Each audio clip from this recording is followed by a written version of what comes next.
ISO, shutter speed, and aperture. A lot of photographers think that if they buy a better camera, they'll be able to take better photographs. A better camera will not do anything for you if you don't have anything in your heart, in your mind. A quotation from Arnold Newman. I would like to share our knowledge when it comes to learning ISO, shutter speed, and aperture, as it also affects the creative and technique sides of your brain in both of the shooting and post-processing. Learning ISO. ISO is not a mechanical parts of the camera, it's work with the aperture and shutter speed to control exposure of the image you take. The ISO determines the sensitivity of the camera sensors to light. ISO is a measure on a scale.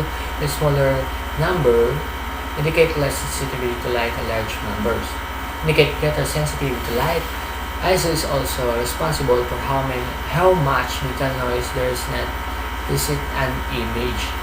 Neutral noise looks like film grain and can be used as an artistic element to create an image that looks gritty and raw, like the black and white photo above. However, it's in most situations, photographers endeavor to minimize detail noise, and there be seek to minimize the ISO value to do. Learning the camera shutter. Moving to the camera body. The shutter is the next component involved in how cameras work. The shutter is responsible for the controlling the duration of light. So while the lens gathers light and directs it towards camera sensor, the camera shutter is actually gatekeeper for the light. If the shutter is not open, light is not past the sensor. When the shutter button on a camera is pressed, the shutter opens a period of time during which light hits the image sensor.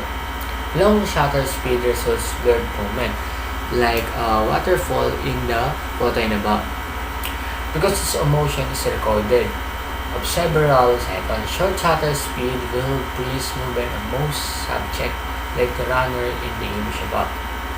Learning the aperture.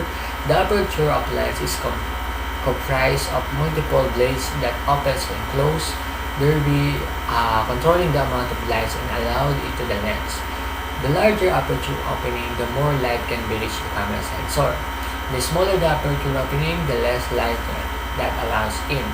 You can see how it works chart above. Note that the aperture is measured in f-stops, where a small f number like 1.4 represent a very large aperture, and the large f number like f32 represent a very small aperture. Likewise, the size of the aperture also influences the depth of field of the image. Or the area of the selfie in focus, the smaller the f number. The smaller depth of field, like the footage shown above. Conversely, the large end of numbers, the larger depth of field, like the landscapes seen in the photo in above.